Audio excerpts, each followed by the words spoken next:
আসসালামু আলাইকুম। আমি জান্নাতুল ফেরদৌস।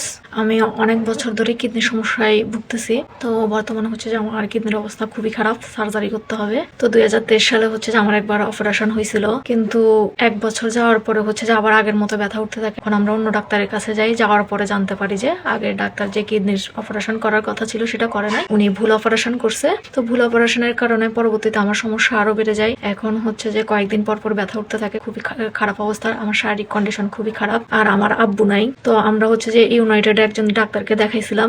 উনি আমার সবকিছু দেখে বললো যে হ্যাঁ, আমার কিডনি সার্জারি হয় নাই আগে, এটা সার্জারি করতে হবে। আমার ডুপ্লেক্স কিডনি, তো ওখানের মধ্যে একটা কিডনিতে ব্লক আছে, তারপর হচ্ছে যে সমস্যা আছে, সিস্ট আছে একটা কিডনির মধ্যে। তো ওই ডুপ্লেক্স কিডনির হচ্ছে যে দুইটা ইউরেটার, একটা উপরে একটা হচ্ছে যে একদম নিচের দিকে। তো যেটা সমস্যা সেটা একদম নিচের দিকে, এটাকে হয়তো কেটে আলাদা করে ফেলে দিতে হবে, যেটা খুবই ক্রিটিক্যাল অপারেশন। আর না হয় হচ্ছে যে এটাকে কেটে হচ্ছে যে উপরে যার একটা ইউরেটার আছে এটার সাথে সংযুক্ত করে দিতে হবে, আর সিস্ট কেটে ফেলে দিতে হবে। এর মধ্যে হচ্ছে যে আরো একটা প্রবলেম বাড়তি হয়েছে, সেটা হচ্ছে যে আগে যে অপারেশনটা হয়েছিল সেই জায়গার মধ্যে হচ্ছে যে সমস্যা হয়ে গেছে, সেখানে সারাক্ষণ ব্যথা করতে থাকে, আমি একদম চলাফেরা করতে পারি না, কাজকর্ম করতে পারি না। তো ওইটার জন্য হচ্ছে যে একটা অপারেশন লাগতে পারে। তার জন্য আগে একটা টেস্ট করতে হবে 50,000 টাকার, তারপর হচ্ছে যে এরপরে ওটার জন্য একটা অপারেশন লাগবে, কিডনির জন্য লাগবে। তো খরচ আসবে অনেকগুলো টাকা, প্রায় 5-6 লক্ষ টাকা বলছে।